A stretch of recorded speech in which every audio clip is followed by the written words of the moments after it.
welcome everybody. I am Jesse Mogul, and thank you for joining us on the American Contingency Podcast. We are a united nationwide community of steadfast Americans ready for any challenge that comes our way.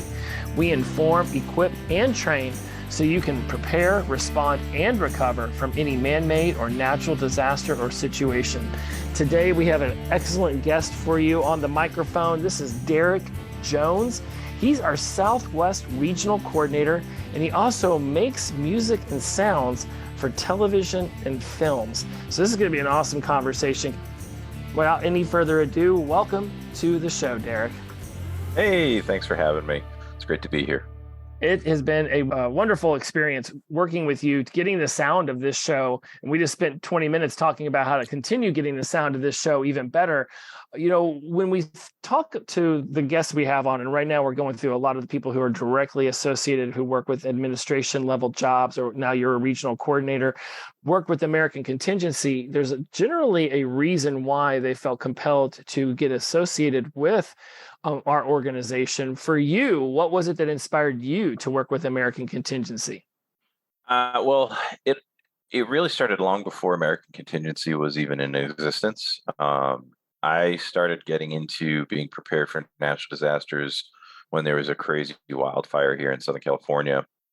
I live in Southern California, and there was a huge wildfire that moved from Ventura County into LA County, the northern part of LA County where I live. And it came within about 100 yards of my house. And at the time, I was at work about 20 miles away, and my kids were at the house with their nanny. And we lost all cell phone communication. Not even text messages were working. The freeway was shut down because the fire was hopping the freeway. So the fire department stopped the freeway. I had no way to get up there. I couldn't communicate with anybody. And so their mom and I, neither one of us could get in touch with each other too. So we both started to have to make this huge loop around. We had to go out to the ocean basically and drive up the coast and then come back in and follow the path of the fire. So we were kind of following behind the fire. And at one point when we finally got over to the coast, we were able to get each other on the phone. When we saw kind of what happened in the devastation and how we were not prepared and we didn't have a plan, that's kind of what started this whole thing and kind of started me down the rabbit hole. And then in the summer of 2020, it was in June, and Mike made the Get Off the Bench video, I believe in July. So in June, there was a BLM protest that happened in my town, which is it's the town of Santa Clarita. And the poor girl, it was started by this, I think, 16 or 17-year-old girl in high school. And she just kind of wanted to do something, to help the cause or whatever. And then the official organization saw that she created this little tiny protest, and they latched onto it. And so then they started to promote it, and they started to They started to plan it so that they were going to send all of their people in. And there were two other BLM riots that happened just before this, one in downtown LA that everybody saw in the news. And then there was another one that happened in Van Nuys, right next to where I work. And that came within about a block from where I worked, the studio that I was working out of. And I just saw the devastation that it caused. I mean, it was terrible. When they started to plan this, everybody that they interviewed from the LA and then Van Nuys riot told police, independent of one another, that Santa Clarita was going to be the next big target because there are more law enforcement officers that live in Santa Clarita than in any other city, in Southern California. So it has the highest population of police that live here, that actually own houses here. And they wanted to burn cops' houses to the ground. And so they were going to have this huge protest, and they were just planning on going into the communities and destroying. We decided, because our places would have been destroyed because we're right near where the protest was going to happen. A bunch of us, there was a Facebook group called Santa Clarita Watchdogs, and it's all retired and active law enforcement, plus some other community members. We decided to just go out and try to help. The protest here, it had the largest response for National Guard in the state since the riots that happened in the 60s. The sheriff's department deployed, I think it was like 500 or 700 officers. It was a huge protest. It started off with just local people, but then when the local one was supposed to end at around 2, all of a sudden you started seeing all of these other people start showing up, and they're all wearing black. And we were walking through the crowd and we were talking to them, and you could tell that they weren't from our area. Like, before, we were walking through the crowd and talking to people, and they're like, "Oh, so which high school here did you go to?" And they're like, "Oh, I went to Hart High School over there." And but we would have these great conversations, and it was very peaceful, and everybody was able to voice their opinion, which free speech is really important. But then, as the crowd started to shift to these other people, we started asking them, like, "Oh, so what high school did you go to here? Or, what area are you in?" They're like, they had no answer. So you could tell they weren't even from this area. Well, the protest started to devolve, and these people started trying to become violent. But there was about 30 of us just walking around, and we had communication with the sheriff's department. Because a lot of the people in the group that I was with, the Santa Clarita Watchdogs, are active and retired law enforcement. They know a lot of the people in the sheriff's department. And so we had a signal chat going for the event. And anytime any one of us saw anything, we weren't supposed to do anything. We weren't supposed to interact. We weren't supposed to try to be law enforcement. We just were the eyes and ears, and we would see something, and then we would type it in, and then the people within the group that had direct communications with law enforcement would then tell law enforcement officers. And then within about 30 seconds, there'd be at least 10 motorcycle deputies show up. So as things started to evolve, 2 of our people saw somebody at the gas station across the street. They noticed the butt of a shotgun sticking up between the seats. In California, it is illegal to drive around with a firearm in your car that is not locked up and secured in your trunk. You can't have rifles just open in your passenger cabin, which, I mean, I don't necessarily agree with that, but it is a law, and we saw that they were violating it. So 2 people called it in. The sheriffs pulled them over as they were pulling out of the gas station. And, they were all dressed in black, and they had like a Black Lives Matter flag thing or whatever, like a sign. But in the back, there were 4 pipe bombs, and the shotgun was completely loaded. So they had to call on the bomb squad. I watched the little bomb squad with the arm come out and try to defuse the bombs. While that was going on, another group that I was watching started throwing frozen water bottles at vehicles to smash the windows as they drove by. And so we called the police in on them. Within about 30 seconds, they surrounded them, and they found water bottles filled with gasoline and fireworks in the kids' backpacks.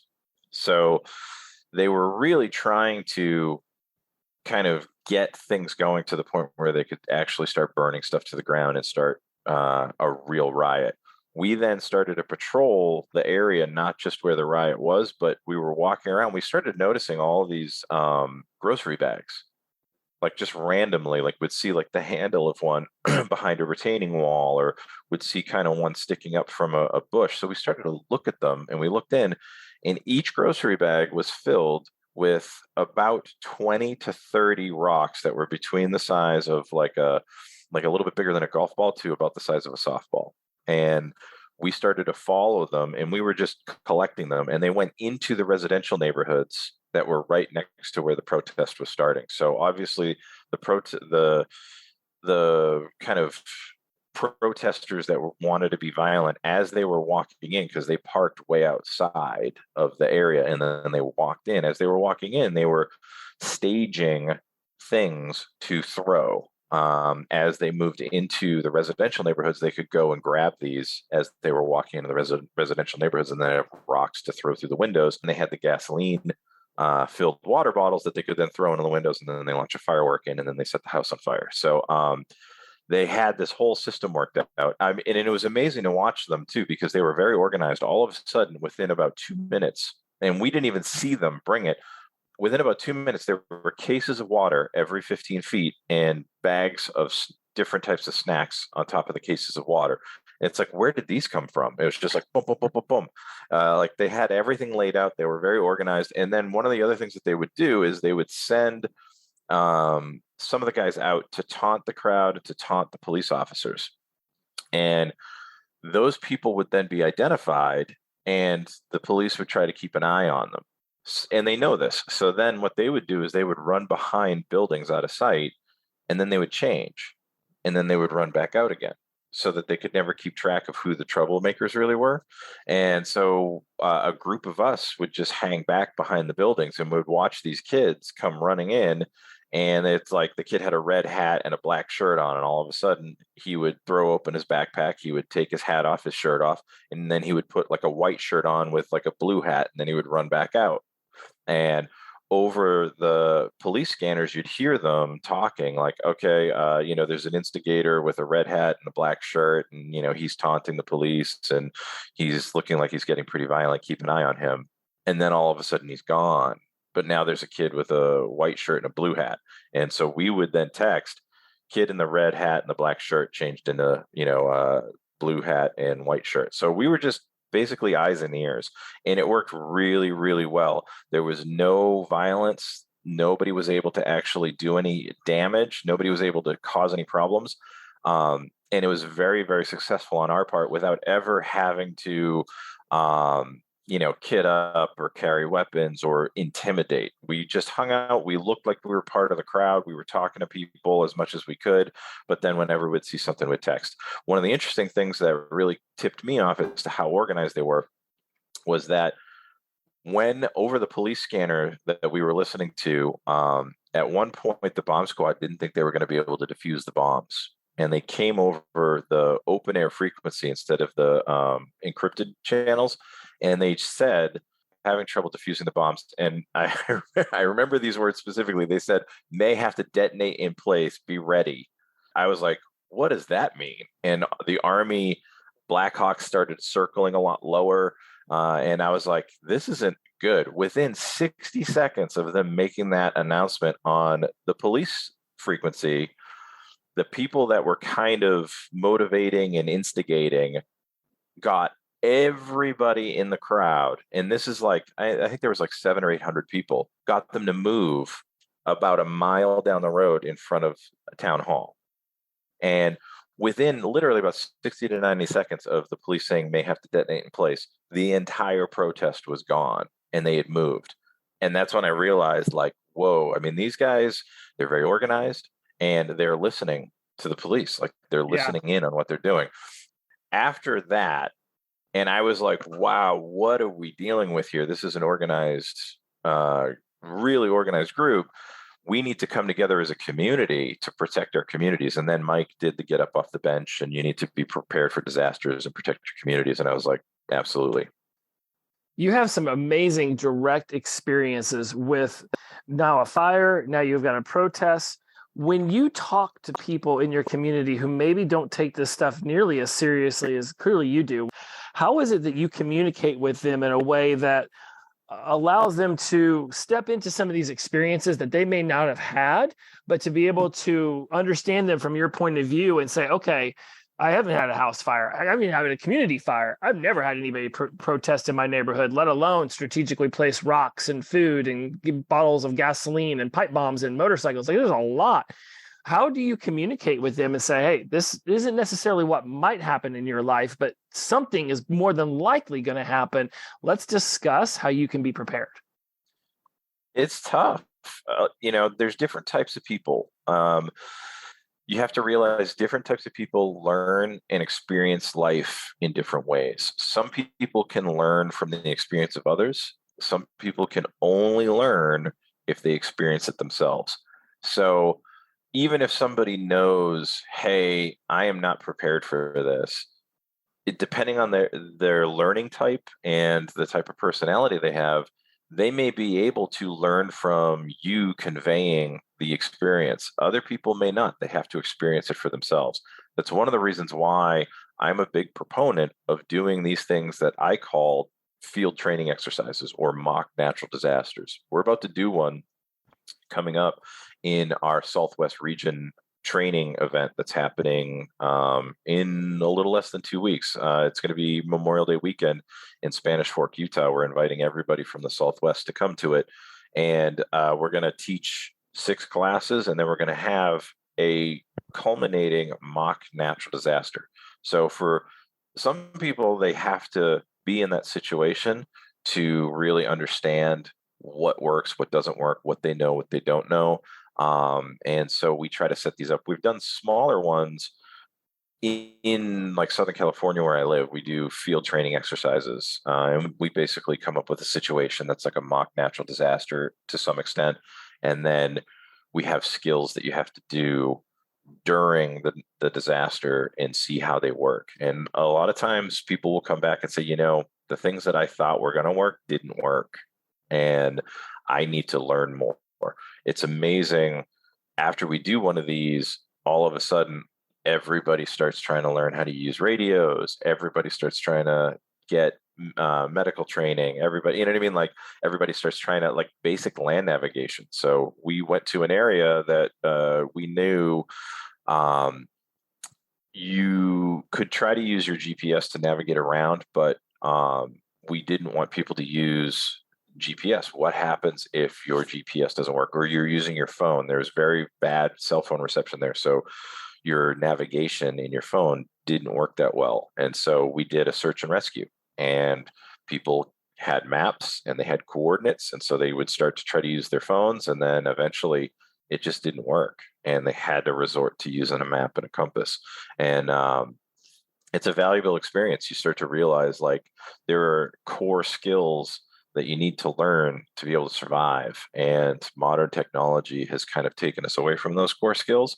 And so it's good to know them, even if you never use them on a daily basis. It's good to know how to do it.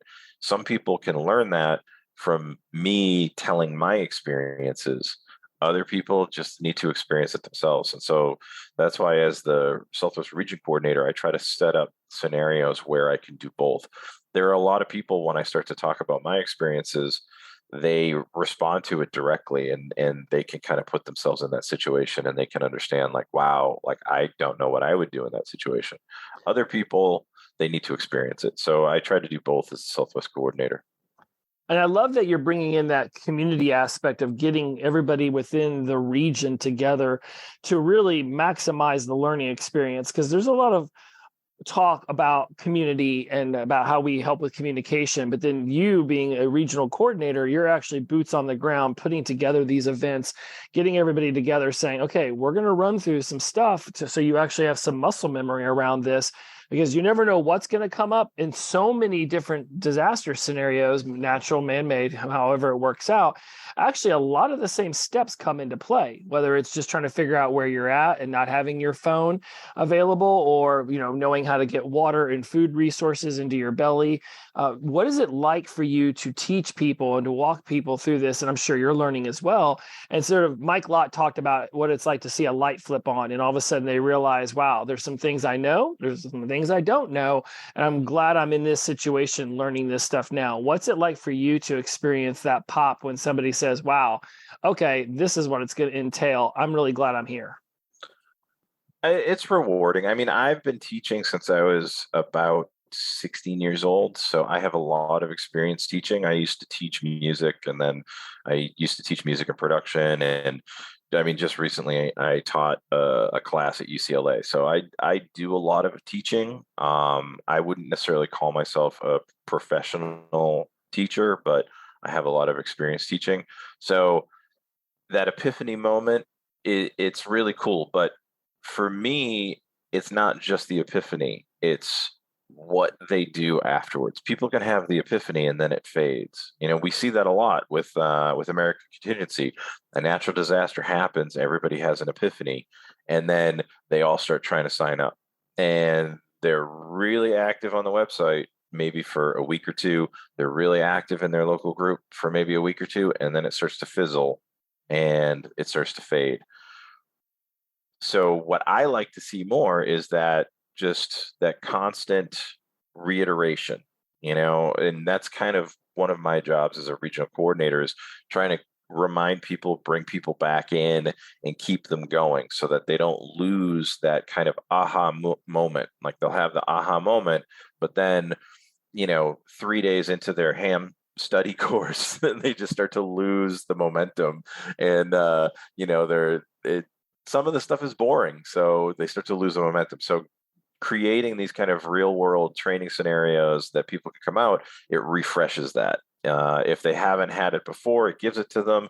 If they had it before in real life, this kind of reinvigorates it. And also, if they had it at the last training event and then it starts to fade, it kind of reinvigorates them again in this training event. And it kind of starts to show them, hey, this is what I need to focus on. And as they start to study and as they start to learn, then they can try the stuff out and come up with their own way of doing things. Everybody kind of ends up with their own way of doing things based on how they react and their physiology. Somebody that's really big and tall and strong might be able to do something that somebody that's really small and not very strong can't do. So everybody comes up with their own ways of managing and mitigating the risks around them.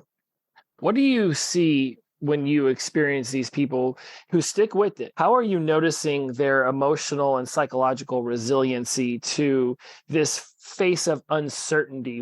Well, it's funny that you bring that up. I have a quote that I keep in my email signature, and I put it on a lot of the conference calls that I do with members when we do all Southwest member calls.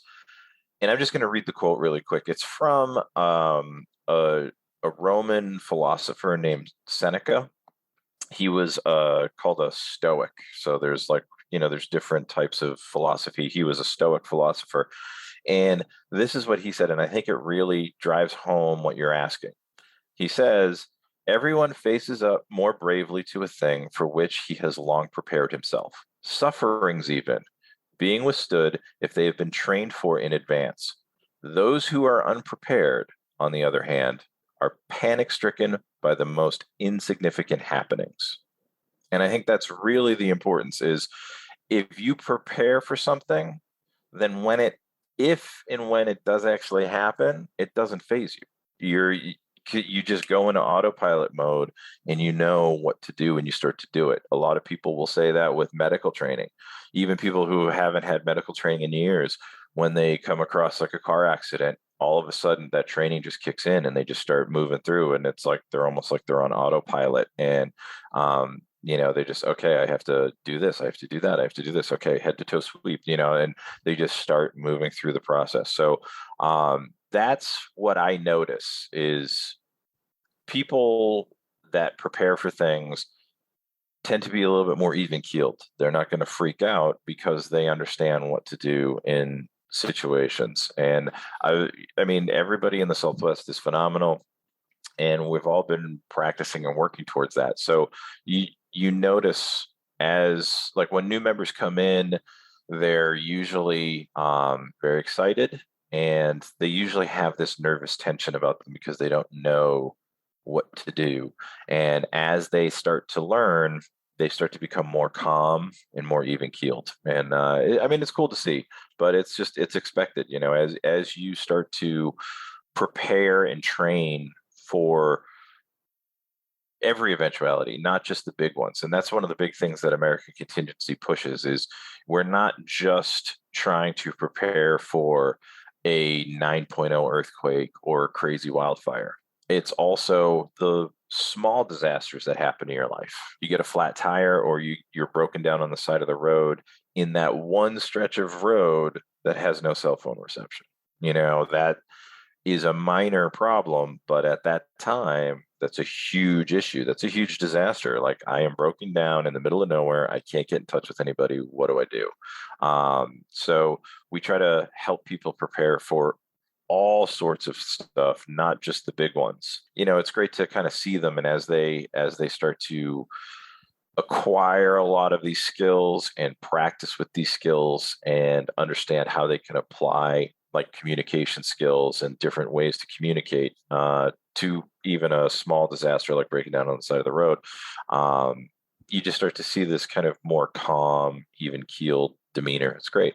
Mike Lott brought this up, our deputy director and operations manager, about how people don't know what they're capable of until they're pushed to the brink. Talking about that, we just recently had a real experience happen while we were doing our mock experience. And it was great to see. So I want to give a shout out to the member. His screen name is Panda.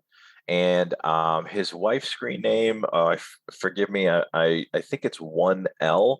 I could be wrong, but Panda and his wife and his teenage son, they came to one of our training exercises in the beginning of April. And it was a mock natural disaster. We were doing a fake earthquake, and we were sending people out to different areas within about a 2-mile radius to handle whatever they come across. So they go out to an area, and then there's an instructor there, and then the instructor gives them the mini scenario, like, okay, there's 3 people with broken legs, or in this scenario, something collapsed on a car and somebody's bleeding from the arm, you need to tourniquet, whatever. But as they were doing this, they were driving from one disaster zone to another, and they had just learned a lot of medical procedures. They learned how to do the march assessment, the head to toe inspection, and they were learning how to bandage and use compression bandages and all this other stuff. As they were driving from one location to the next, they witnessed right next to them a hit and run accident where a car smashed into a bicyclist and threw the bicyclist off their bike. Excuse me. For those that don't know, in Los Angeles, we have over 20,000 hit and run vehicle accidents every year. And I don't know the exact number, but I think it's somewhere between like 900 and 2,000 deaths per year from those hit and runs. And I think there's about 9,000 severe injuries from those. They witnessed one right then and there. And because we were doing medical training as part of this mock natural disaster, they had their medical kits right there with them. And they just hopped out of the car and they went to work on this guy. And they started to do the head to toe assessment. They were checking him out. He had a lot of really bad road rash and was bleeding. Luckily, nothing was broken, but he was bleeding a lot. And so they started to apply, gauze with pressure, and they started to bandage him up, and they were using compression bandages and everything.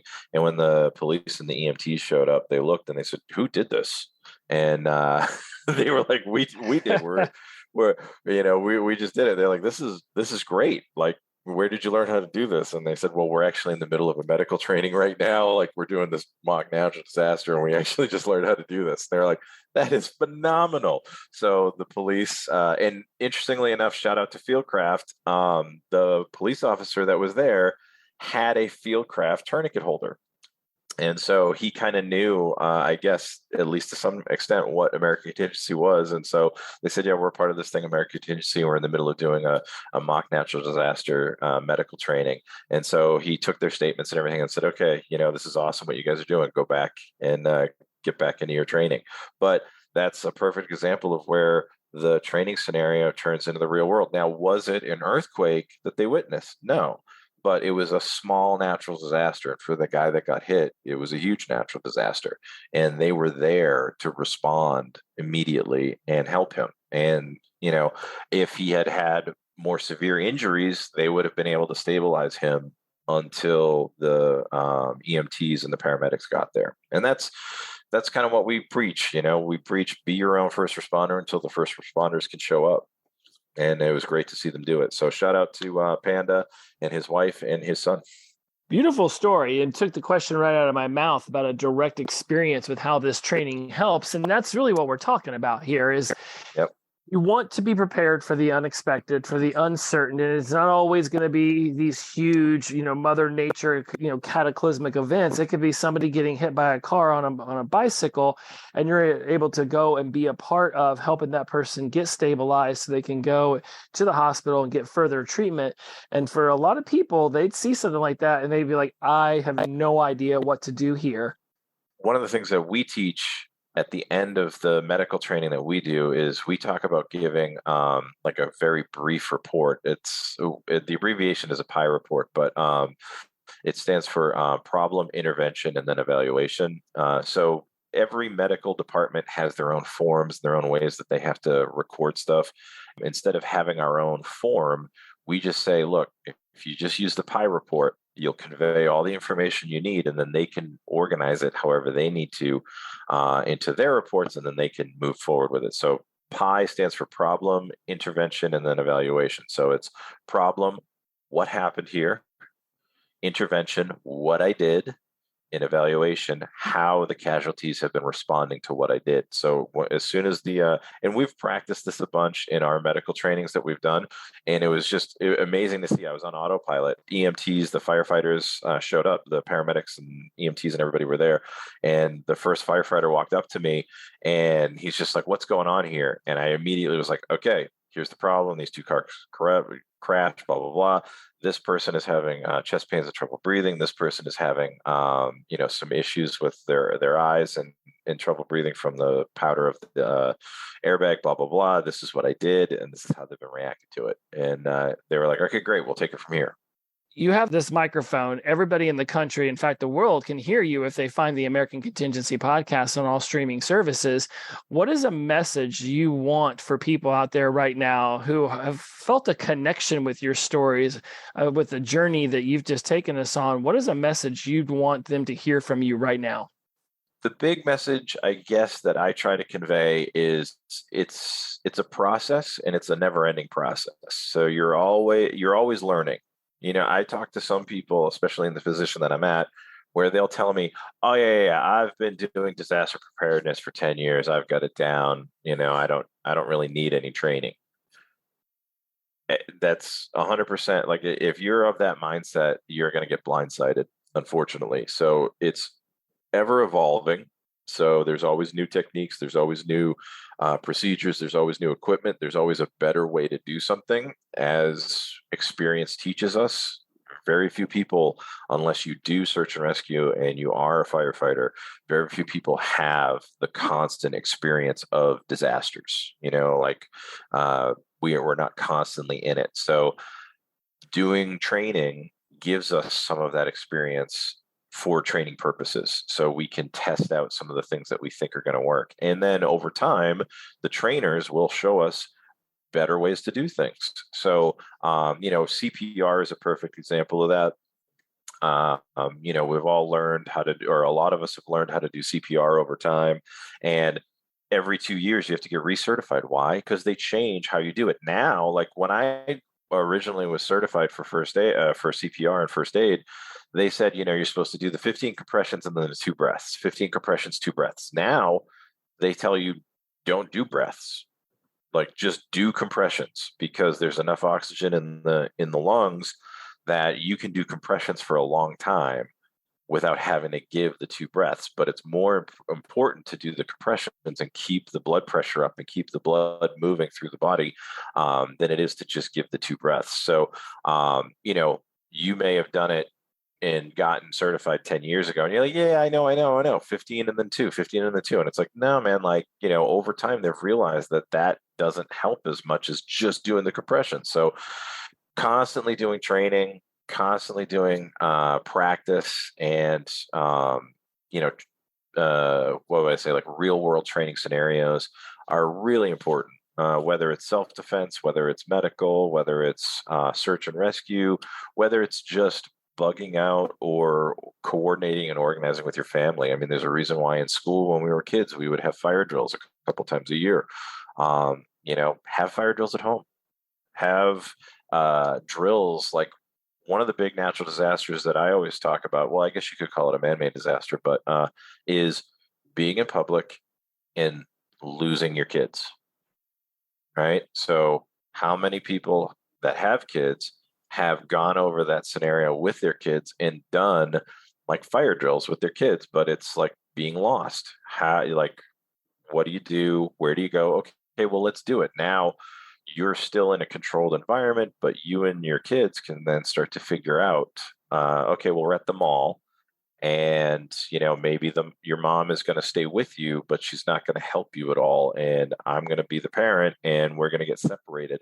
What do you do? Where do you go? And your mom will follow you just to make sure that nothing bad happens, but go, and let's see how you can find me. Let's see how we can get in touch with each other. Stuff like that. That's the big thing that I always convey to people. And if anybody gets one thing out of my interview today, it would be to just like Glover said, get off the bench. But I usually just say, get up, get out, and do stuff and practice.